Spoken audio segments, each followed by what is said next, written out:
next time, pag nagbotohan tayo dito, hindi pa pwedeng may post-action tayo unless it's an emergency. Nilipat na eh. I just answered that.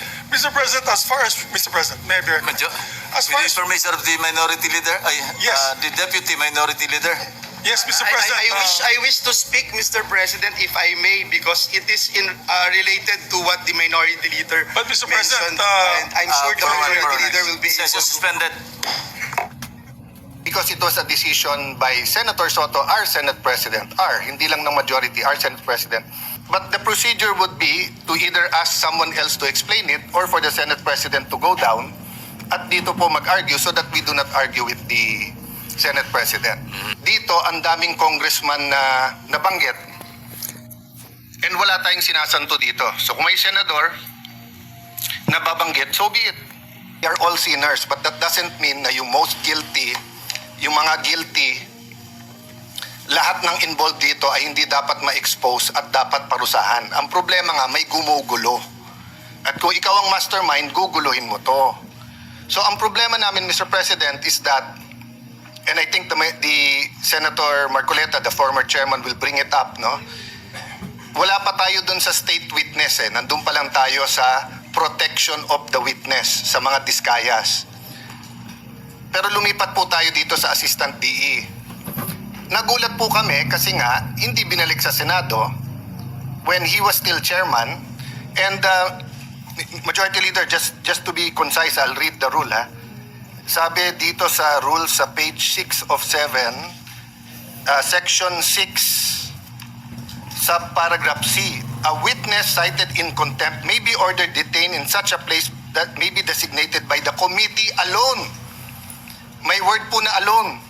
Or with the concurrence of the Senate President. And in our discussion, the new chairman admitted that he was not consulted. It was the Senate President. But I myself, I said, siguro pag nasa ganun sitwasyon, kailangan umakto kagad. I mean, the record, Mr. President, will bear me out, di ba? Ang problema nga po, hindi naman po simpleng request to ng Speaker of the House eh. Yung mismong witness, siya nasusunod eh. Sinabi niya dun sa House eh, wag niyo na ako ibalik sa Senate, hindi siya binalik. So yes, initially, the issue was not where. The issue is not where to detain him. The issue is who has authority and ano ang rules natin. Ang rules natin yung committee. Ang committee hindi lang yung chairman. On record, I will put it on record. Hanga ako kay Senator Lacson mag-imbestiga. And I support him to go all the way. But hindi ba kung meron tayong sinususpetsya dito, you make a request for the CCTV. And then, you have a conclusion. Kasi kung hindi, lahat na lang tayo titingin sa CCTV tapos sasabihin natin dito, may nakita akong ganito, pumunta sa media.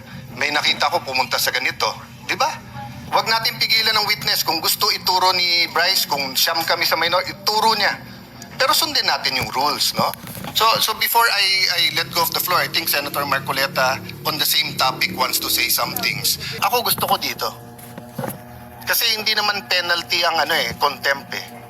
In the sense na gano'n, no? But Mr. President, hindi naman pwedeng magbobotohan tayo dito sa plenary tapos i-reverse ng kung sino man.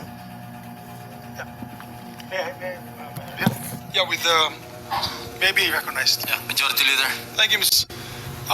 Let me just state for the fact na yan po yung original request ni Senator Marcoleta. There was a letter given to the Senate President at that time that Bryce Hernandez be remanded back to the Senate.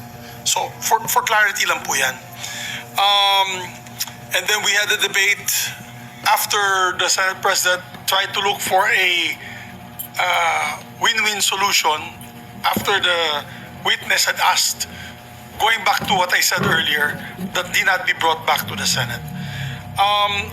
When the new Senate Blue Ribbon Chair was elected, which is the gentleman on the podium today, Senator Panfilo Lacson, he conferred with the Senate President. Nilalagay ko lang po yung proper context, no? Kinausap niya yung Senate President na ibalik na lang po sa Senado.